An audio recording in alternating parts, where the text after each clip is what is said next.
Assalamualaikum warahmatullahi wabarakatuh. Selamat siang, salam sejahtera buat kita semua. Perkenalkan, nama saya Henry dari Prodi Manajemen Universitas Cyber Asia. Kali ini saya akan mempresentasikan ujian akhir semester Pasar dan Lembaga Keuangan tentang infografis OJK dukung peningkatan peran sektor jasa keuangan selama tahun 2022. Yang pertama akan kita bahas bagaimana kondisi pasar modal di Indonesia tahun 2022 berdasarkan infografis dari OJK mengenai perkembangan sektor jasa keuangan tahun 2022, yang mana kondisi pasar modal di Indonesia menunjukkan pertumbuhan positif. Kinerja pasar modal mengalami pemulihan dengan pertumbuhan investor yang signifikan. Dapat kita lihat pada poin yang pertama, yaitu jumlah investor pasar modal mencapai 10,31 juta atau mengalami kenaikan 37,68% di tahun sebelumnya atau tahun 2021. Ini yang dapat mempengaruhi stabilitas sektor jasa keuangan. Kenaikan ini didorong oleh kemudahan akses investasi melalui aplikasi digital, meningkatnya literasi keuangan, serta dukungan edukasi dari OJK dan berbagai pihak. Banyak masyarakat, terutama anak muda, tertarik investasi karena potensi keuntungan yang lebih tinggi dibandingkan tabungan biasa. Selain itu, tren kenaikan harga saham pasca pandemi dan efek FOMO juga turut mendorong minat masyarakat. Semua faktor ini berkaitan dan mendorong pertumbuhan signifikan jumlah investor pasar modal. Poin yang kedua yaitu penghimpunan dana mencapai 267,73 triliun. Peningkatan perhimpunan dana di sektor perbankan mencerminkan tingginya kepercayaan masyarakat dalam menyimpan dananya di bank. Hal ini didorong oleh pemulihan ekonomi, kemudahan layanan digital di banking, serta meningkatnya kesadaran masyarakat akan pentingnya menabung. Program-program menarik dari bank seperti bunga kompetitif dan promo hadiah juga turut mendorong minat masyarakat. Dana yang dihimpun ini kemudian disalurkan kembali dalam bentuk kredit sehingga berperan aktif dalam mendukung pertumbuhan ekonomi. Poin yang ketiga yaitu nilai aktiva bersih reksadana mencapai 524,61 triliun pada bulan Oktober 2022. Hal ini dikarenakan meningkatnya nilai aset yang dikelola serta bertambahnya dana dari investor baru. Kinerja pasar modal yang positif, seperti naiknya harga saham dan obligasi, turut mendorong kenaikan NAB. Selain itu, kemudahan akses investasi melalui platform digital dan meningkatnya literasi keuangan membuat masyarakat semakin tertarik berinvestasi di reksadana. Kenaikan NAB ini mencerminkan pertumbuhan industri reksadana yang semakin dipercaya sebagai pilihan investasi yang aman dan menguntungkan. Kita lanjut ke bagaimana kondisi perbankan di Indonesia tahun 2022. Di sini kita lihat ada kredit perbankan. Kredit perbankan per November 2022 itu naik 11,16% year on year atau mencapai nilai 6.347 triliun. Artinya penyaluran pinjaman dari bank ke masyarakat dan pelaku usaha mengalami peningkatan dibanding tahun sebelumnya. Kredit perbankan mengalami kenaikan karena kondisi ekonomi yang mulai pulih pasca pandemi. Saat kegiatan usaha dan konsumsi masyarakat mulai bergerak, kebutuhan akan pembiayaan ikut meningkat. Baik untuk modal usaha, pembelian barang, hingga pembiayaan konsumtif seperti kendaraan atau rumah. Yang berikutnya yaitu dana pihak ketiga, itu meningkat sebesar 8,78% year on year, atau nilainya mencapai 7.974 triliun pada November 2022. Dana pihak ketiga ini adalah dana yang dihimpun bank dari masyarakat dalam bentuk tabungan, giro, deposito, dan deposito. DPK menjadi sumber utama bagi bank untuk meningkatkan fungsi intermediasi, yaitu menyalurkan dana kembali dalam bentuk kredit. Peningkatan DPK terjadi karena semakin banyak masyarakat yang mempercayakan simpanannya kepada bank. Hal ini didorong oleh pulihnya pasar ekonomi, meningkatnya literasi keuangan, serta kemudahan akses layanan perbankan digital. Selain itu, berbagai promo dan program bunga menarik dari perbankan juga turut mendorong minatnya masyarakat untuk menabung. Dengan lebih banyak dana yang masuk, DPK pun mengalami pertumbuhan yang sangat positif. Yang berikutnya itu rasio kinerja perbankan. Di sini juga mengalami kenaikan yang diantaranya yaitu adalah capital adequacy ratio itu mencapai 25,9%. Hal ini menunjukkan kemampuan bank dalam menyerap risiko kerugian. Nilai CAR di atas 20% menandakan bank memiliki modal yang cukup bagus. Yang kedua yaitu ALDPK atau dana pihak ketiga mencapai nilai 30,42%. Artinya bank punya cukup dana untuk dicairkan jika diperlukan suatu waktu karena nilai tersebut menunjukkan likuiditas yang cukup aman. Yang ketiga yaitu NPL gross mencapai 2,65%. Nah, ini adalah rasio kredit bermasalah. Angka di bawah 5% menandakan kualitas kredit masih terjaga meskipun ada peningkatan, nilainya masih dalam batas aman. Yang keempat yaitu adalah net interest margin itu mencapai 4,70%. Rasio ini menunjukkan efisiensi bank dalam mendapatkan laba dari kegiatan intermediasi. NIM 4,70% termasuk cukup baik, artinya bank mampu memperoleh margin keuntungan yang sehat dan dari selisih pinjaman dan simpanan. Yang berikutnya yaitu ROE atau Return of Asset, itu nilainya mencapai 2,47%. Rasio ini mengukur seberapa besar keuntungan yang dihasilkan dibanding total aset yang dimiliki. Nilai Return of Asset menunjukkan profitabilitas bank ini cukup baik. Yang berikutnya itu PDN di angka 2,05% atau posisi devisa neto. Rasio ini menunjukkan exposure bank terhadap risiko nilai tukar. Nilai ini masih dalam batas aman karena di bawah ambang batas 20% dari modal. Selanjutnya yaitu ada NCD atau non-core deposit itu mencapai 134,97%. Ini adalah rasio simpanan non-inti terhadap total kredit. Angka yang tinggi menunjukkan ketergantungan yang besar terhadap dana jangka pendek yang sifatnya tidak stabil, sehingga butuh kehati-hatian dalam mengelolanya. Yang berikutnya kita masuk ke bagaimana kondisi industri non-keuangan di Indonesia. Sepanjang tahun 2022, industri keuangan non-bank di Indonesia mencatatkan kinerja yang terus meningkat. Hampir semua sektor seperti asuransi, pembiayaan dana pensiun, hingga fintech lending menunjukkan peningkatan. Seperti peningkatan pendapatan premi sebesar 280,24 triliun, pertumbuhan aset dana pensiun itu sebesar 341,87 triliun.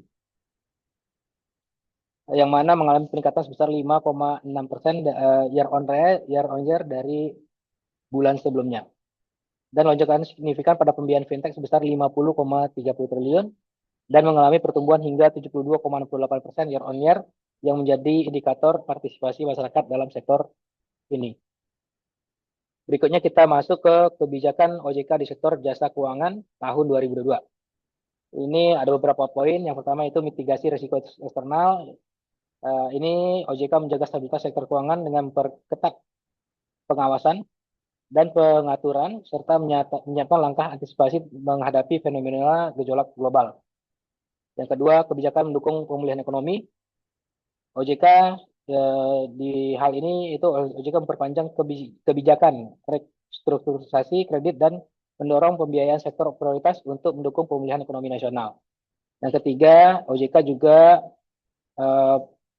penguatan juga akan menentukan kebijakan penguatan ketahanan dan integritas soal integritas sektor keuangan. Pengawasan terhadap lembaga jasa keuangan terkuat, termasuk melalui penerbitan berbagai peraturan dan penegakan kepatuhan. Seperti dengan mengeluarkan surat edaran Otoritas Jasa Keuangan nomor 23 POJK 2 tahun 2022 dan surat bernomor 17 POJK 04 2022. Yang keempat, kebijakannya itu peningkatan literasi dan perlindungan konsumen. OJK meningkatkan edukasi keuangan masyarakat serta memperkuat sistem pengaduan dan perlindungan konsumen. Yang kelima yaitu peningkatan tata kelola melalui berbagai regulasi. OJK memperkuat prinsip transparansi, akuntabilitas, dan manajemen risiko di lembaga jasa keuangan. Yang keenam yaitu mendukung inovasi global, mendukung inovasi keuangan digital. Hal ini OJK mendorong pengembangan layanan keuangan digital dengan prinsip kehati-hatian dan perlindungan konsumen sebagai prioritas. Selanjutnya yaitu penegakan hukum. Hal ini OJK menegakkan aturan secara tegas terhadap ketentuan-ketentuan yang berlaku. Berikutnya, eh, ini adalah program edukasi dan perlindungan konsumen tahun 2022. Edukasi jasa keuangan, eh, jadi sepanjang tahun 2022, OJK aktif menjalankan berbagai program untuk meningkatkan pemahaman dan perlindungan masyarakat di sektor jasa keuangan. Tujuannya jelas, yaitu supaya masyarakat makin melek finansial dan tidak mudah tertipu oleh tawaran investasi bodong atau produk keuangan ilegal. Jadi OJK yang pertama itu menerapkan edukasi di sektor keuangan. OJK menggelar lebih dari 1.800 kegiatan edukasi keuangan yang menjangkau lebih dari 1,3 juta peserta.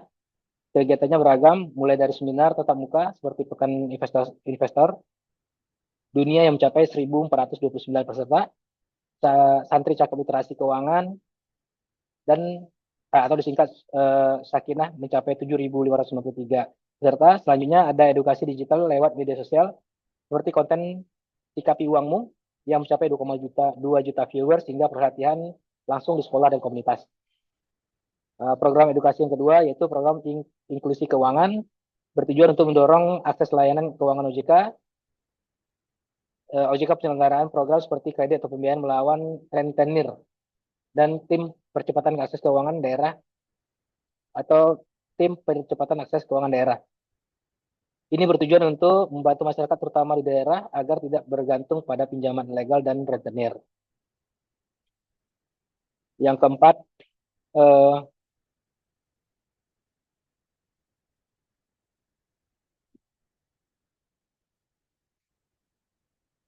penanganan pengaduan konsumen sepanjang 2022, ya, OJK itu menerima lebih dari 14.700 pengaduan terkait produk dan layanan jasa keuangan. Sebagian besar dari sektor perbankan dan fintech lending, keuangan dan fintech lending. Pengaduan ini ditangani secara langsung maupun melalui aplikasi portal pelindungan konsumen APPK namanya.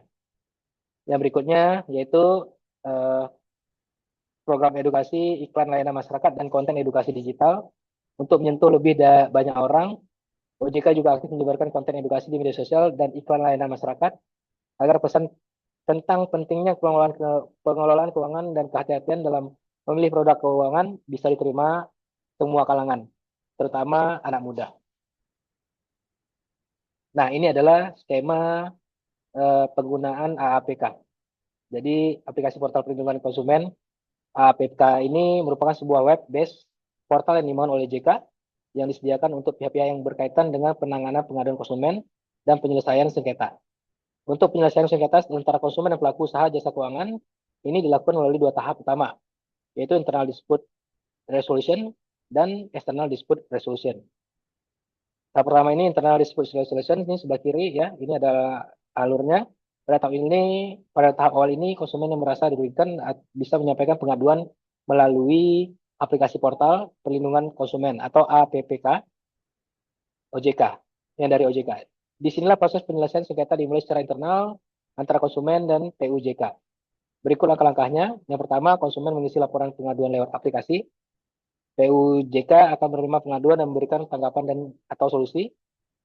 Yang ketiga, selama proses ini OJK berperan untuk memantau, mengawasi, dan memberikan masukan bila diperlukan. Yang keempat, informasi perkembangan kasus akan terus diperbarui di APPK dan konsumen bisa memantau statusnya secara terbuka. Tahap kedua yaitu external dispute resolution. Kalau di tahap pertama belum menemukan titik temu dan konsumen tidak menerima tanggapan PUJK, maka pengaduan bisa dilakukan ke tahap eksternal. Nah, ini bagian samping.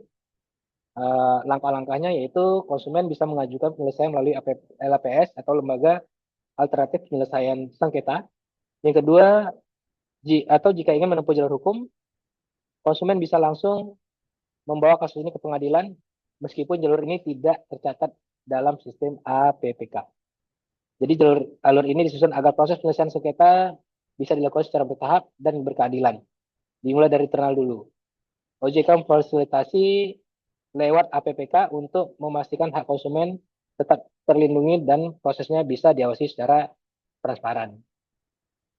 Berikutnya,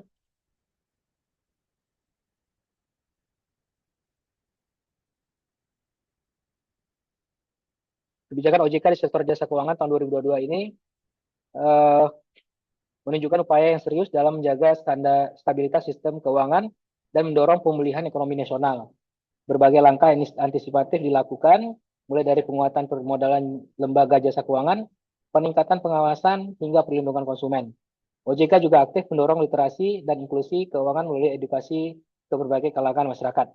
Selain itu, dukungan terhadap inovasi digital di sektor keuangan menjadi salah satu strategi penting untuk menjawab tantangan zaman dan memperluas akses layanan keuangan secara merata.